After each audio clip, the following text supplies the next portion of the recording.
প্রিয় দর্শক, আজকে এই ভিডিওটিতে আমরা আলোচনা করব যে কিভাবে শিশু হযরত ইসমাঈল আলাইহিস সালামের পায়ের আঘাতে জমজম কূপ সৃষ্টি হয়েছিল এবং মক্কার ধুধু মরুভূমিতে কিভাবে জনবসতি গড়ে উঠেছিল সে সম্পর্কে একটি সত্য ঘটনা তুলে ধরা হলো। তাই পুরো ঘটনাটি বুঝতে ভিডিওটি শেষ পর্যন্ত দেখবেন। হযরত ইব্রাহিম আলাইহিস সালামের দুজন স্ত্রী ছিলেন, একজন সারা এবং অপরজনের নাম হাজেরা আলাইহিস সালাম। হাজেরা আলাইহিস সালামের একজন পুত্র সন্তান ছিল যার নাম ইসমাঈল আলাইহিস সালাম।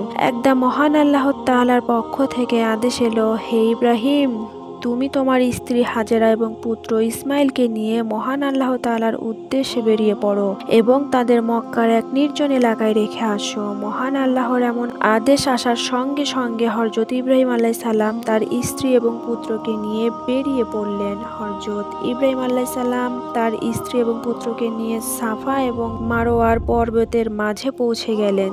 সেখানে তখন কোনো মানুষের বসবাস ছিল না। হযরত ইব্রাহিম আলাইহিস সালাম তাদেরকে কিছু খেজুর আর পানির পাত্র দিলেন। এরপর তিনি ফিরে যেতে লাগলেন। হযরত হাজেরা আলাইহিস সালাম ইব্রাহিম আলাইহিস সালামের হাত ধরে বললেন, আপনি আমাদেরকে এভাবে ফেলে কোথায় যাচ্ছেন? এখানে না আছে কোনো খাবার, না আছে কোনো থাকার জায়গা, আমরা এখানে কিভাবে থাকবো? হাজেরা আলাইহিস সালামের কথা শুনে ইব্রাহিম আলাইহিস সালাম চুপ ছিলেন। হযরত হাজেরা আলাইহিস সালাম বারবার জিজ্ঞেস করতে লাগলেন, কিন্তু ইব্রাহিম আলাইহিস সালাম চুপচাপ ছিলেন। তারপর হযরত হাজেরা আলাইহিস সালাম জিজ্ঞেস করলেন, এটা কি আল্লাহ তাআলার হুকুম? তখন ইব্রাহিম আলাইহিস সালাম মাথা নাড়লেন। তখন হযরত হাজেরা আলাইহিস সালাম বললেন, যদি এটা মহান আল্লাহ তাআলার হুকুম হয়ে থাকে তবে তিনি নিশ্চয় আমাদের হেফাজত করবেন। এরপর হযরত ইব্রাহিম আলাইহিস সালাম সেখান থেকে চলে গেলেন আর তিনি মহান আল্লাহ তাআলার কাছে দোয়া করলেন, ইয়া মহান আল্লাহ তাআলা, এখানে না কোনো খাবার আছে, না কিছু পান করার মতো আছে।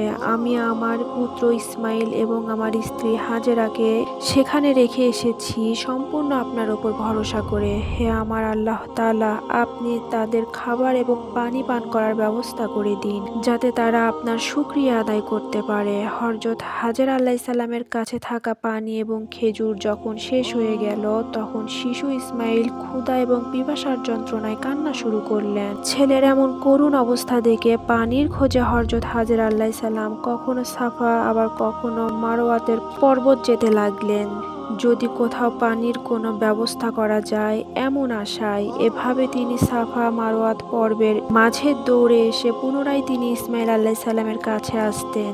সেখানে তিনি হযরত ইসমাঈল আলাইহিস সালামকে মাটির ওপর শুয়ে রেখেছিলেন এবং তিনি তার আশেপাশে পানির খোঁজ করতে লাগলেন। পানির খোঁজে হযরত হাজেরা আলাইহিস সালাম সাফা পর্বতের মাঝে 7 বার দৌড়াতে লাগলেন। তার সঙ্গে সঙ্গে মহান আল্লাহ তাআলার কাছে দোয়া করতে লাগলেন, হে মহান আল্লাহ তাআলা, আমি আপনার উপর ভরসা করি, নিশ্চয় আপনি আমাদের এই মুসিবতে একা ছাড়বেন না। মহান আল্লাহ তাআলা হযরত হাজেরা আলাইহিস সালামের দোয়া কবুল করে নিলেন এবং সেখানে শিশু ইসমাঈল পানির তৃষ্ণায় হাত পা ছুটছিলেন।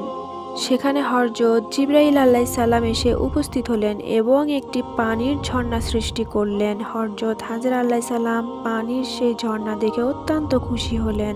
তিনি নিজে সেই পানি খেলেন এবং তার পুত্রকেও খাওয়ালেন। এরপর হযরত হাজেরা আলাইহিস সালাম সেই ঝর্ণার চারপাশে মাটি এবং পাথর দিয়ে বাঁধ দিলেন যাতে সেটি গড়িয়ে না যায়। তখন হযরত জিবরাইল আলাইহিস সালাম হযরত হাজেরা আলাইহিস সালামকে বললেন, আপনি ভয় পাবেন না, খুব তাড়াতাড়ি আপনার স্বামী ইব্রাহিম এবং আপনার পুত্র ইসমাঈলকে মহান আল্লাহ তাআলা পুনরায় কাবা ঘর নির্মাণ করবেন এবং এটি সমগ্র দুনিয়ার ইবাদতের কেন্দ্র হবে। এরপর মহান আল্লাহ তাআলা তার আশেপাশে খেজুর গাছ সৃষ্টি করলেন। হযরত হাজেরা আলাইহিস সালাম সেগুলো গাছের খেজুর খেলেন এবং পানি পান করে মহান আল্লাহ তাআলার শুকরিয়া আদায় করলেন। পানি এবং খেজুরের কারণে সেখানে পশু পাখিও আসা যাওয়া শুরু করে দিল। এর কিছুদিন পরেরই ঘটনা, এক বিরাট বাণিজ্যিক কাফেলা মরুপথে হারিয়ে এদিক সেদিক পথ অনুসন্ধান করছিল। ফলে তাদের সঙ্গে যে পানি ছিল সে পানিটুকুও শেষ হয়ে গিয়েছিল। এ কারণে তারা ভীষণ উদ্বিগ্ন হয়ে পড়ে। কাফেলারা ঘোরাফেরা করতে করতে একসময় বিবি হাজেরার কাছে এসে পানি পানের অনুমতি চাইল। বিবি হাজেরা তাদেরকে পানি পান করার অনুমতি দিলেন। অতঃপর তারা বলল, হে মাননীয়, আপনি অনুমতি দিলে আমরা পানি ভরে নিয়ে যেতাম। যেতাম এবং আপনাকে এর মূল্য প্রদান করতাম। তখন হাজেরা আলাইহিসসালাম বললেন, প্রয়োজন মতো যা ইচ্ছা মতো পানি তুলে নিয়ে যাও, এটা মহান আল্লাহ তাআলার রহমতের পানি, এতে সকলেরই অধিকার রয়েছে, এই পানির বিনিময়ে আমাকে কিছুই দিতে হবে না। কাফেলার লোকেরা হাজেরা আলাইহিসসালামের কথায় খুবই খুশি হয়ে গেলেন এবং তারা কূপ থেকে পানি তুলে তাদের প্রয়োজন মতো পানি নিল। জমজম কূপ থেকে যে পানি নির্গত হচ্ছিল তা কূপের চারিদিকে বাঁধ দেওয়ার সত্ত্বেও কিছু পানি চারিদিক ছড়িয়ে পড়ল, ফলে ওই স্থানগুলোতে স্বাভাবিকভাবেই উর্বর হয়ে গেল এবং যথেষ্ট পরিমাণে বৃক্ষলতা উৎপন্ন হতে লাগলো। তারা সেখানে বসত স্থানের জন্য প্রলুব্ধ হয়ে গেল। তাই তাদের মধ্যে অনেকেই হাজেরা আলাইহিসসালামের কাছে হাজির হয়ে বলল, হে মনোনীয়, আপনার সম্মতি থাকলে আমরা এখানে বসত স্থাপন করে বসবাস করব। এখানকার জমি খুবই উর্বর, এই জমিতে চাষাবাদ করব এবং এখানে যে ফসল উৎপন্ন হবে তার 1/4 আমরা আপনাকে প্রদান করব, আর আমাদের এই উপকারের জন্য আপনার উত্তম বাসভবন নির্মাণ করে দিব।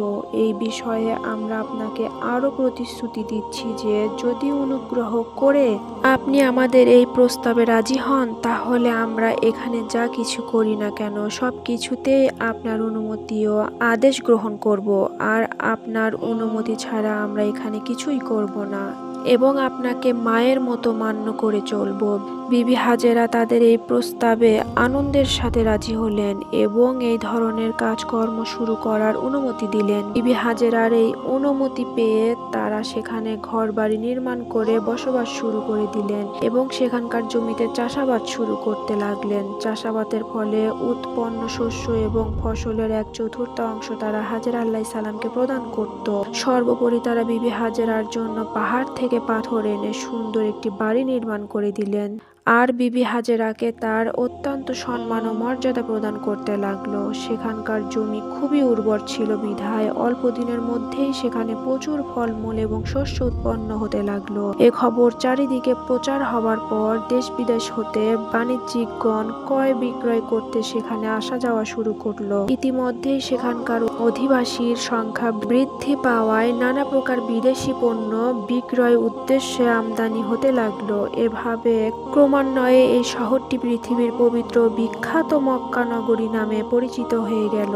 তখনকার মানুষ বালতি এবং মশকের সাহায্যে পানি তুলত, বর্তমানে মানুষ মেশিনের সাহায্যে পানি উত্তোলন করে এবং বড় বড় ড্রামের সাহায্যে সেই পানি মসজিদে নবমী পর্যন্ত পৌঁছে যায়। এখন জমজম কূপের ঝর্ণা কাবা থেকে মাত্র 31 কিলোমিটার দূরে। সাফা মারওয়াতের পর্বতকে কেটে ছোট করা হয়েছে আর এর চারপাশে সীসার দেওয়াল তৈরি করে দেওয়া হয়েছে যাতে এর ওপর কেউ উঠতে না পারে, কারণ পূর্বের মানুষ এর ওপর উঠে যেত। বর্তমানে সাফা এবং মারওয়ার মাঝে একটি রাস্তা করা হয়েছে যেখান দিয়ে হযরত হাজেরা আলাইহিসসালাম দৌড়ে হযরত ইসমাইল আলাইহিসসালামের কাছে আসতেন। এই কারণে এখানে সবাই দৌড়ে যায়। সাফা এবং মারওয়াতের 2টি রাস্তা, একটি রাস্তা বৃদ্ধদের জন্য যাতে তারা তাদের হুইল চেয়ার অথবা তারা ইলেকট্রিক্যাল কার ব্যবহার করে তাদের 7 চক্র পূরণ করতে পারে। জমজম কূপে বর্তমানে 2টি মোটর লাগানো আছে, একটি পাম্প 1 এবং অপরটি পাম্প 2।